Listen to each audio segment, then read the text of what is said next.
Section 1. You will hear a woman talking to a doctor at a clinic about a medical problem. First, you have some time to look at questions 1 to 4.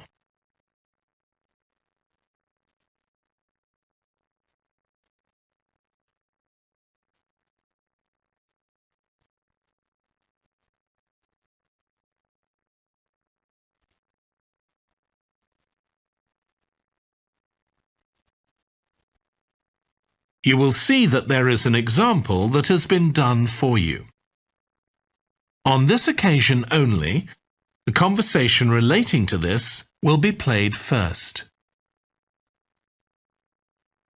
Hi, come and take a seat. Thank you. My name's Carl Rogers and I'm one of the doctors here at the Total Health Clinic. So I understand this is your first visit to the clinic. Yes, it is. Okay, well I hope you'll be very happy with the service you receive here. So if it's all right with you, I'll take a few details to help me give you the best possible service. Sure. So can I check first of all that we have the correct personal details for you? So your full name is Julie Ann Garcia. That's correct. The woman's name is Julie Ann Garcia, so Garcia has been written in the space. Now we shall begin. You should answer the questions as you listen, because you will not hear the recording a second time. Listen carefully and answer questions 1 to 4. Hi, come and take a seat. Thank you. My name's Carl Rogers and I'm one of the doctors here at the Total Health Clinic. So I understand this is your first visit to the clinic. Yes, it is. Okay, well I hope you'll be very happy with the service you receive here. So if it's all right with you, I'll take a few details to help me give you the best possible service. Sure. So can I check first of all that we have the correct personal details for you? So your full name is Julie Ann Garcia. That's correct. Perfect. And can I have a contact phone number? It's 219-442-9785. Okay, and then can I just check that we have the correct date of birth? October 10th, 1992. Oh, I actually have 1991. I'll just correct that now. Right, so that's all good. Now I just need a few more personal details. Do you have an occupation, either full-time or part-time? Yes, I work full-time in Esterhazy's, you know, the restaurant chain. I started off as a waitress there a few years ago, and I'm a manager now. Oh, I know them. Yeah, they're down on 114th Street, aren't they? That's right. Yeah, I've been there a few times. I just love their salads. That's good to hear. Right, so one more thing I need to know before we talk about why you're here, Julie, and that's the name of your insurance company. It's Cawley Life Insurance. That's Cawley. Excellent. Thank you so much. Before you hear the rest of the conversation, you have some time to look at questions 5 to 10.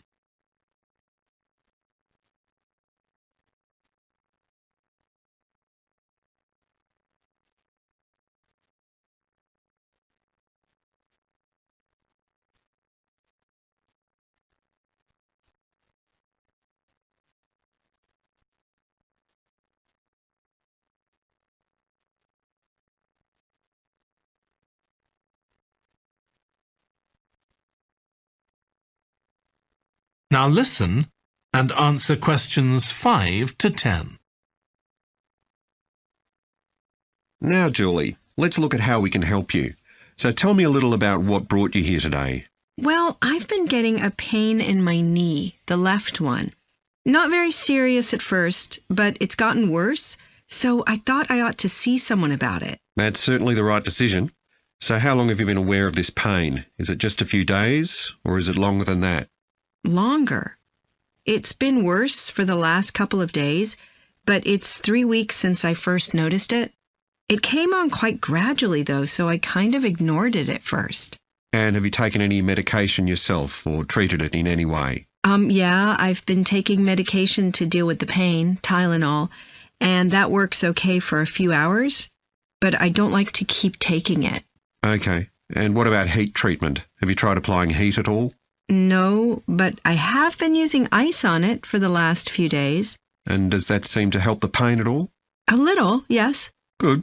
Now, you look as if you're quite fit normally. I am, yes. So do you do any sport on a regular basis? Yes, I play a lot of tennis. I belong to a club, so I go there a lot. I'm quite competitive, so I enjoy that side of it as well as the exercise, but I haven't gone since this started. Sure. And do you do any other types of exercise? Yeah, I sometimes do a little swimming, but usually just when I'm on vacation. But normally I go running a few times a week, maybe 3 or 4 times. So your legs are getting quite a pounding, but you haven't had any problems up to now? No, not with my legs. I did have an accident last year when I slipped and hurt my shoulder, but that's better now. Excellent. And do you have any allergies? No, none that I'm aware of. And do you take any medication on a regular basis? Well, I take vitamins, but that's all. I'm generally very healthy. Okay. Well, let's have a closer look and see what might be causing this problem. If you can just get up. That is the end of section 1. You now have half a minute to check your answers.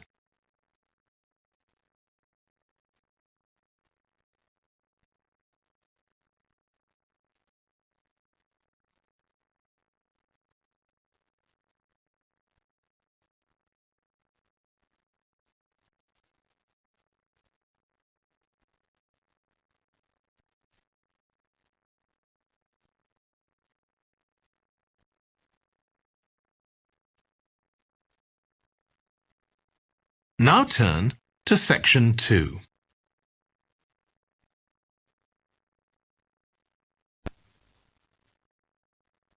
Section 2.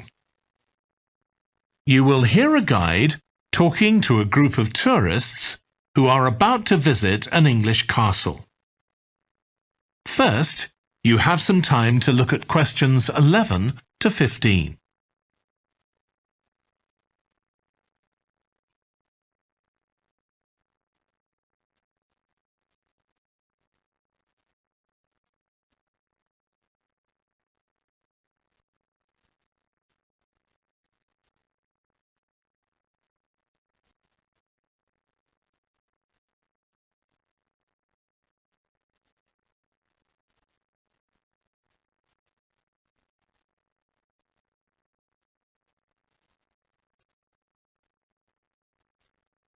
Now listen carefully and answer questions 11 to 15. We'll be arriving at Branley Castle in about 5 minutes. But before we get there, I'll give you a little information about the castle and what our visit will include. So, in fact, there's been a castle on this site for over 1100 years. The first building was a fort constructed in 914 AD for defence against Danish invaders by King Alfred the Great's daughter, who ruled England at the time. In the following century, after the Normans conquered England, the land was given to a nobleman called Richard de Vere, and he built a castle there that stayed in the de Vere family for over 400 years. However, when Queen Elizabeth I announced that she was going to visit the castle in 1576, it was beginning to look a bit run down. And it was decided that rather than repair the guest rooms, they'd make a new house for her, out of wood, next to the main hall. She stayed there for 4 nights, and apparently it was very luxurious. But, unfortunately, it was destroyed a few years later by fire. In the 17th century, the castle belonged to the wealthy Fennis family, who enlarged it and made it more comfortable. However, by 1982, the Fennis family could no longer afford to maintain the castle, even though they received government support, and they put it on the market. It was eventually taken over by a company who owned a number of amusement parks. But when we get there, I think you'll see that they've managed to retain the original atmosphere of the castle. When you go inside, you'll find that in the staterooms, there are lifelike moving wax models dressed in costumes of different periods in the past, which even carry on conversations together. As well as that, in every room, there are booklets giving information about what the room was used for and the history of the objects and furniture it contains. The castle park's quite extensive. At one time, sheep were kept there, and in the 19th century the owners had a little zoo with animals like rabbits and even a baby elephant. Nowadays, the old zoo buildings are used for public displays of paintings and sculpture. The park also has some beautiful trees, though the oldest of all, which dated back 800 years, was sadly blown down in 1987. Now, you're free to wander around on your own until 4:30, but then, at the end of our visit, we'll all meet together at the bottom of the great staircase. We'll then go on to the long gallery, where there's a wonderful collection of photographs showing the family who owned the castle 100 years ago having tea and cakes in the conservatory. And we'll then take you to the same place, where afternoon tea will be served to you. Before you hear the rest of the talk, you have some time to look at questions 16 to 20.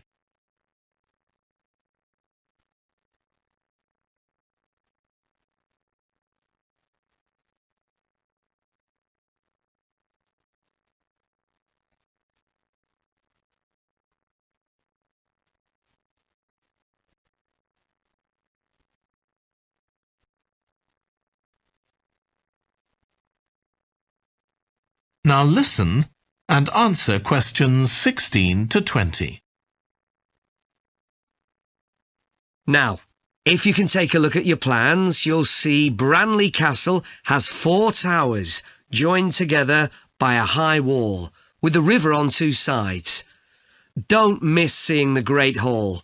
That's near the river in the main tower, the biggest one, which was extended and redesigned in the 18th century. If you want to get a good view of the whole castle, you can walk around the walls. The starting point's quite near the main entrance. Walk straight down the path until you get to the south gate, and it's just there.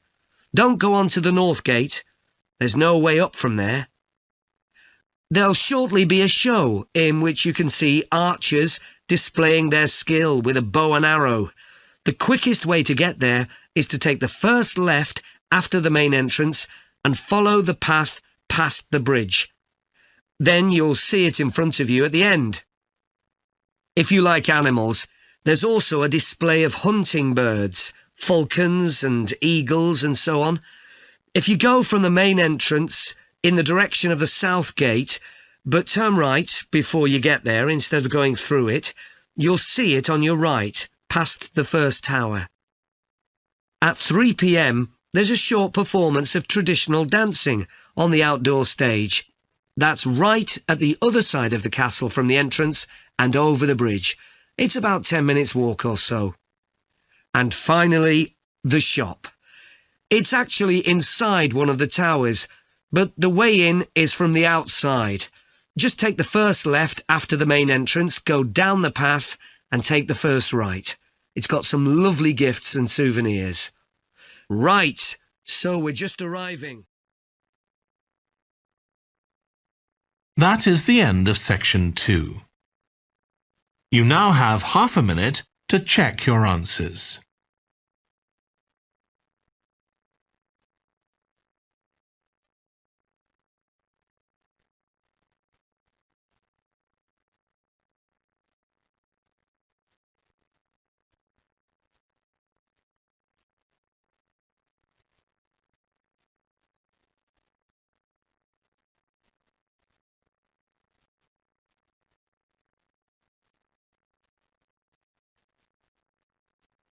Now turn to section 3.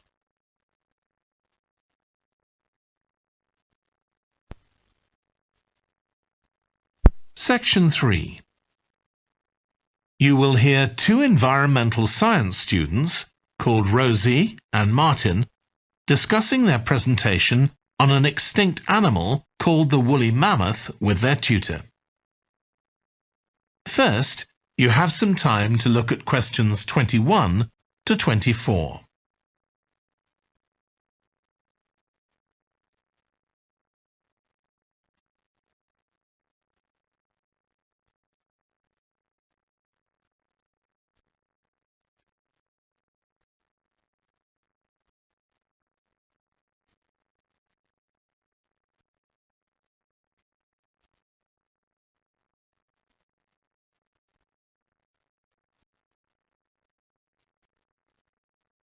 Now listen carefully and answer questions 21 to 24.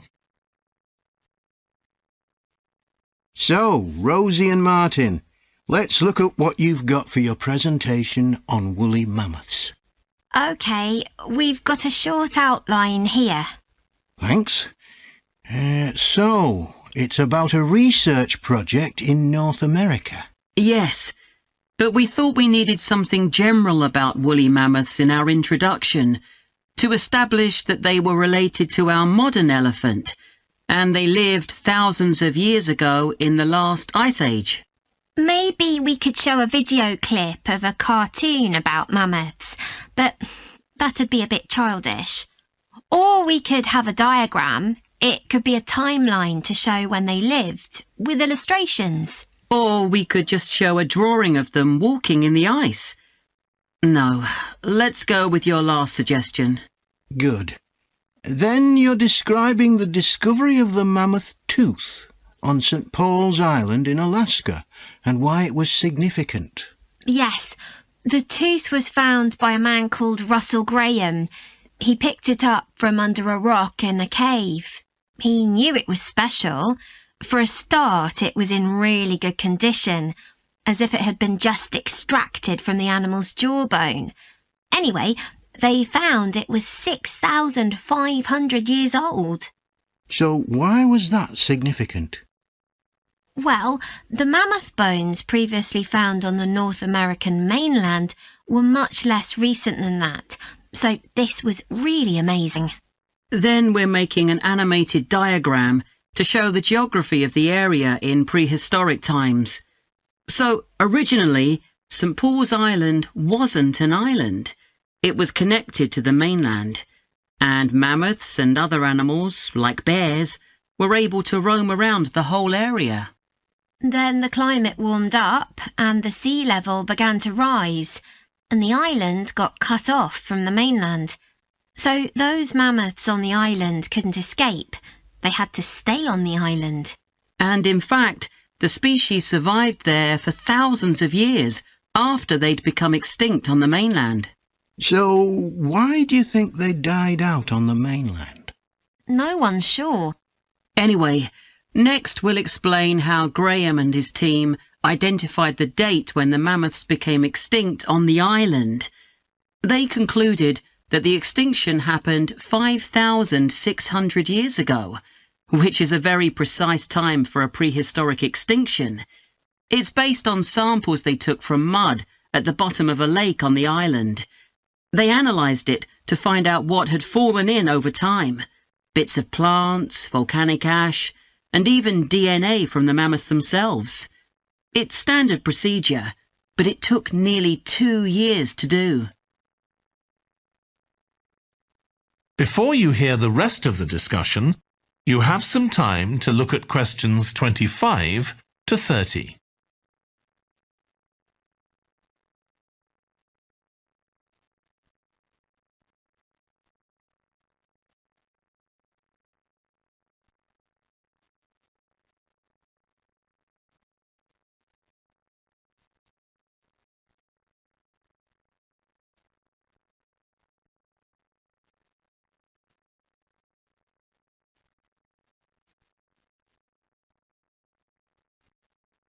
Now listen and answer questions 25 to 30. So why don't you quickly go through the main sections of your presentation and discuss what actions needed for each part? OK. So, for the introduction, we're using a visual. So once we've prepared that, we're done. I'm not sure. I think we need to write down all the ideas we want to include here, not just rely on memory. How we begin the presentation is so important. You're right. The discovery of the mammoth tooth is probably the most dramatic part, but we don't have that much information, only what we got from the online article. I thought maybe we could get in touch with the researcher who led the team and ask him to tell us a bit more. Great idea. What about the section with the initial questions asked by the researchers? We've got a lot on that, but we need to make it interesting. We could ask the audience to suggest some questions about it, and then see how many of them we can answer. I don't think it would take too long. Yes, that would add a bit of variety. Then the section on further research carried out on the island, analysing the mud in the lake. I wonder if we've actually got too much information here. Should we cut some?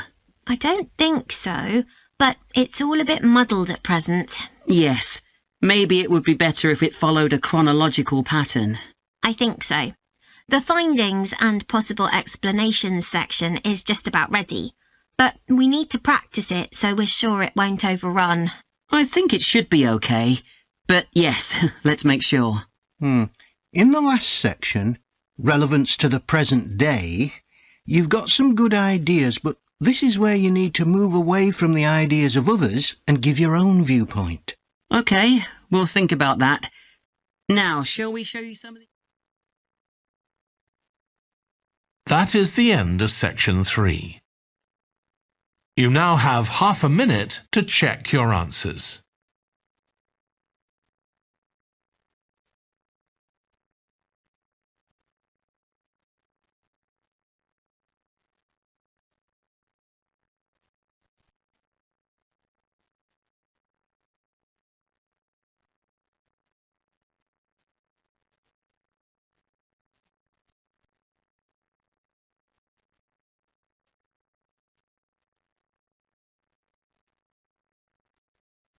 Now turn to section 4.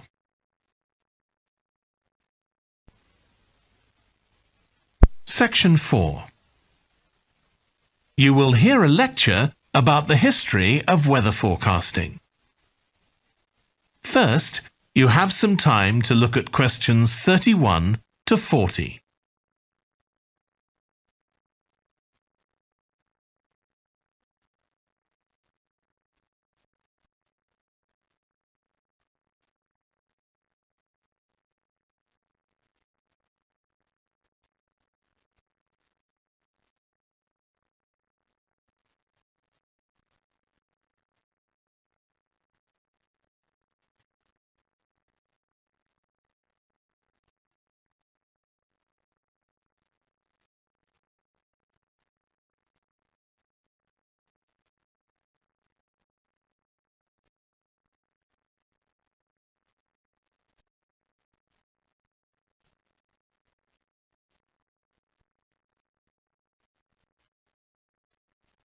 Now listen carefully and answer questions 31 to 40.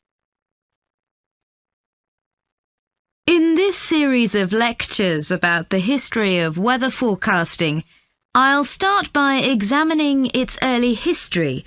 That'll be the subject of today's talk. Okay, so we'll start by going back thousands of years. Most ancient cultures had weather gods, and weather catastrophes, such as floods, played an important role in many creation myths. Generally, weather was attributed to the whims of the gods, as the wide range of weather gods in various cultures shows. For instance, there's the Egyptian sun god Ra, and Thor, the Norse god of thunder and lightning.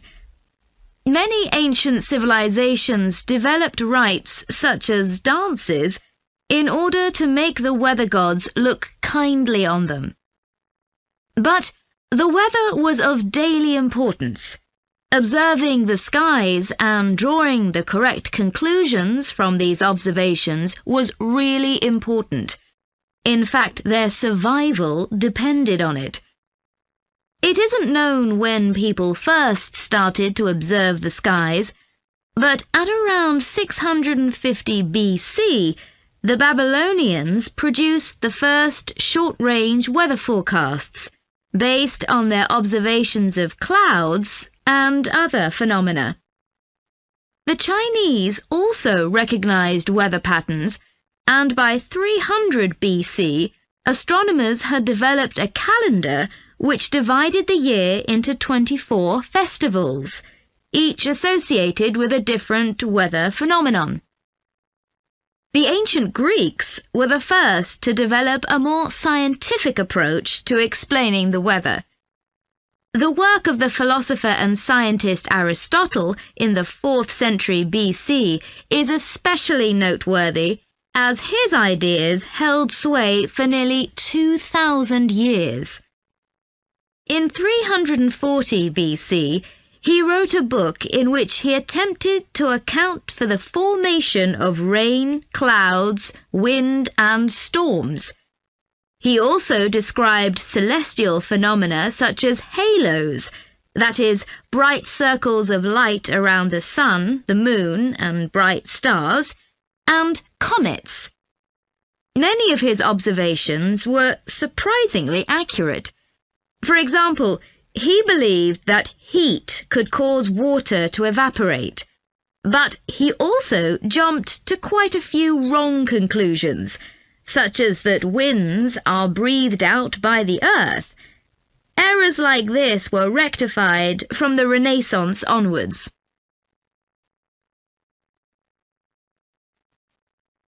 For nearly 2,000 years, Aristotle's work was accepted as the chief authority on weather theory. Alongside this, though, in the Middle Ages, weather observations were passed on in the form of proverbs, such as red sky at night, shepherd's delight, red sky in the morning, shepherd's warning. Many of these are based on very good observations and are accurate, as contemporary meteorologists have discovered. For centuries, any attempt to forecast the weather could only be based on personal observations. But in the 15th century, scientists began to see the need for instruments. Until then, the only ones available were weather vanes to determine the wind direction and early versions of rain gauges. One of the first, invented in the 15th century, was a hygrometer, which measured humidity. This was one of many inventions that contributed to the development of weather forecasting. In 1592, the Italian scientist and inventor Galileo developed the world's first thermometer. His student Torricelli later invented the barometer, which allowed people to measure atmospheric pressure. In 1648, the French philosopher Pascal proved that pressure decreases with altitude. This discovery was verified by English astronomer Halley in 1686, and Halley was also the first person to map trade winds. This increasing ability to measure factors related to weather helped scientists to understand the atmosphere and its processes better, and they started collecting weather observation data systematically. In the 18th century, the scientist and politician Benjamin Franklin carried out work on electricity and lightning in particular, but he was also very interested in weather and studied it throughout most of his life. It was Franklin who discovered that storms generally travel from west to east. In addition to new meteorological instruments, other developments contributed to our understanding of the atmosphere. People in different locations began to keep records, and in the mid-19th century, the invention of the telegraph made it possible for these records to be collated. This led, by the end of the 19th century, to the first weather services. It was not until the early 20th century that mathematics and physics became part of meteorology, and we'll continue from that point next week. That is the end of section 4. You now have half a minute to check your answers.